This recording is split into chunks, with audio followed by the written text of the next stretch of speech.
이 시대의 신앙에 있어서 정말 치명적인 사실은 신앙이 생명이 되는 역할을 그쳤다는 사실입니다.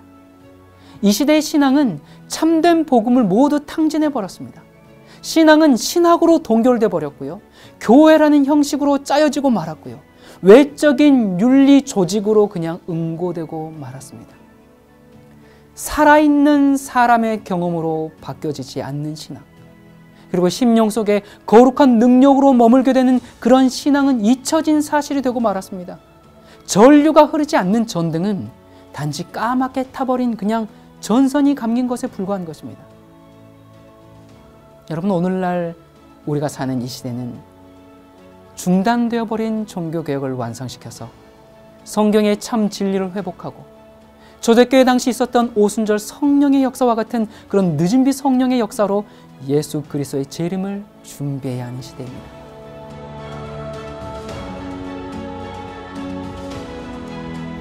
여러분, 지금은 마지막 때입니다. 요한계시록의 임봉이 풀어지고 예수께서 2000년 전에 초림하셨던 것처럼 이제 다시 오시는 그런 때에 우리는 살고 있습니다. 따라서 오직 성경이 무엇을 말하는가? 그 말씀에 귀 기울이고 그것이 진리라면 아멘 하고 받아들이고 편견과 이기심을 떠나서 성경의 진리를 회복하는 운동을 해야 합니다. 여러분, 기독교는 말씀의 종교입니다. 종교개혁은 다른 것이 아닙니다. 그것은 한마디로 성경, 오직 성경으로 돌아가자는 솔라 스크립추라입니다. 인간의 전통으로 섞어놓은 모든 것을 다 제외하고 순수한 말씀으로 돌아가자는 것이 종교개혁입니다. 뼈저린 희생을 치르면서 지켜온 이 개혁신앙의 귀중함을 망각하고 성서적으로 명백한 오류임을 깨닫고도 개혁의 의지를 상실한 채 신앙적 양심에 아무 부담도 느끼지 않고 개혁을 위한 어떠한 희생도 원치 않는 오늘날의 대부분의 개신교인들은 진정한 종교개혁의 후예들입니까?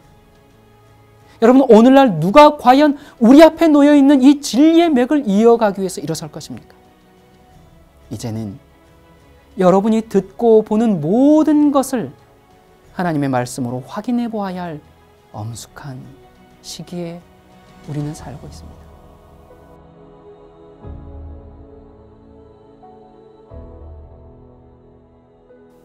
여러분, 우리가 신앙의 자유가 허락된 이 자유시대에 살면서도 냉랭하고 형식적인 신앙에 집착해버린 기독교인들, 넘쳐나는 교회와 각종 선교 단체들 속에 속해서 현실의 온갖 혜택을 누리면서도 활기 없는 기계적인 신앙으로 이어가는 그런 사무적인 기독교인들, 클릭만 하면 얼마든지 말씀에 접할 수 있는 이 풍성한 기회와 문명의 혜택을 누리면서도 생생한 신앙의 체험을 맛보지 못한 채 영적으로 죽어가고 있는 신자들, 가장 큰 은혜를 입고도 가장 적게 감사하면서 교회의 필요와 요구에 아랑곳 없이 진리를 찾아서 각자의 길로 거침없이 나가는 허다한 수혜자들, 교회는 오래 다녔지만 영적인 성장을 멈춘 채 진부한 신앙으로 살아가는 기독교인들,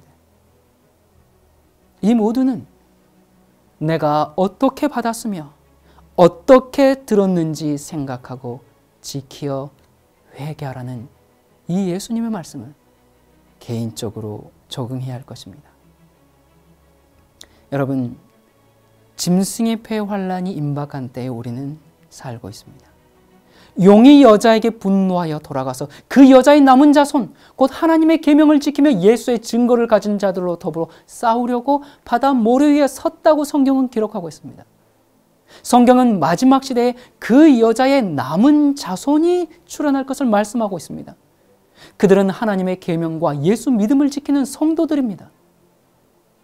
사탄은 온 세상을 휩쓸어 가려고 교회를 눈멀게 하고 거짓 기적과 거짓 성령 운동으로 인류를 기만할 것입니다. 바로 그때에 사도들이 오순절 성령을 받고 능력 있게 복음을 전했던 것처럼 그 오순절 성령의 역사가 다시 재현될 것입니다. 그래서 사람들은 참과 거짓을 구분해낼 것입니다. 짐승의 표를 받고 사탄을 경배할 것인가? 하나님의 인을 받고 여호와를 경배할 것인가?